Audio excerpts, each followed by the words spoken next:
అందరికీ నమస్కారం. ఈరోజు ఈ మీడియా సమావేశం ఏర్పాటు చేయడానికి గల ప్రధానమైనటువంటి కారణం, ఇటీవల అంటే సంవత్సరం కాలం అయ్యి ఉండొచ్చు,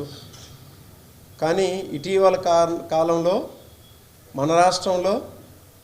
ఈ కల్తీ లడ్డు వ్యవహారంపై కూటమి ప్రభుత్వం చేస్తున్నటువంటి అరాచకాల్ని ప్రజల దృష్టిలో పెట్టాలనే ఒక ఆలోచనతో ఈరోజు ఈ మీడియా సమావేశం ఏర్పాటు చేయడం జరిగింది. మనందరికీ తెలుసు, గత సెప్టెంబర్లో అంటే 100 రోజులు కూటమి ప్రభుత్వం ఏర్పాటు చేసి సమీక్ష చేసుకున్నటువంటి సమయంలో ప్రజలకు ఇచ్చినటువంటి ఏ హామీలు నెరవేర్చకుండా ప్రజలను మోసగించి వాళ్ళని పక్కదోవ పట్టించాలనే ఒక ఉద్దేశంతో సాక్షాత్తు ముఖ్యమంత్రి స్థాయిలో ఉన్నటువంటి వ్యక్తి ప్రజల మనోభావాలు ఏమవుతాయని ఆలోచించకుండా సాక్షాత్తు కలియుగ దైవమైనటువంటి వెంకటేశ్వర స్వామి ప్రసాదం తిరుమల లడ్డూలో యానిమల్ ఫ్యాట్స్ కలిసాయని చెప్పేసి బహిరంగంగా మీడియా ముందు ప్రకటించడం జరిగింది.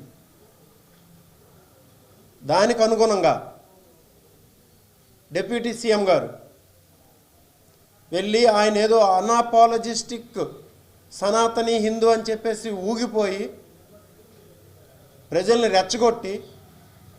విజయవాడ కనకదుర్గమ్మ మెట్లు కడిగేసి ఏదో తాను చూసినట్టే 1,00,000 లడ్డూల్ని అయోధ్యకు పంపించి దేశం మొత్తం ఈ కల్తీ వ్యవహారం దేశ ప్రజలందరికీ అంటగట్టాలని ఆలోచన చేశాడు డిప్యూటీ సీఎం గారు. ఇంకా మన నారా లోకేష్ గారు, చంద్రబాబు నాయుడు గారి సుపుత్రుడు, ఆయన ఇంకొక అడుగు ముందుకేసి మొత్తం అందులో పంది మాంసం కలిసింది, పంది కొవ్వు కలిసింది, జంతువుల కొవ్వు కలిసింది, ఫిష్ ఆయిల్ కలిసిందని చెప్పేసి ఒక బాధ్యత లేకుండా మాట్లాడి రాష్ట్ర ప్రజల, దేశ ప్రజల, ప్రపంచంలో ఉన్నటువంటి హిందువుల మనోభావాలు పూర్తిగా దెబ్బతినే విధంగా వ్యాఖ్యానించడం జరిగింది. ఇది మన అందరం చూసాం. ఆ తర్వాత దీని మీద మన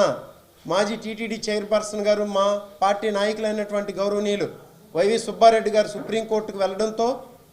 సుప్రీంకోర్టు అనేక విధాలుగా తిట్టి దీనికోసం ఎలాంటి లాయర్లు పెట్టారనుకుంటున్నారు వాళ్ళు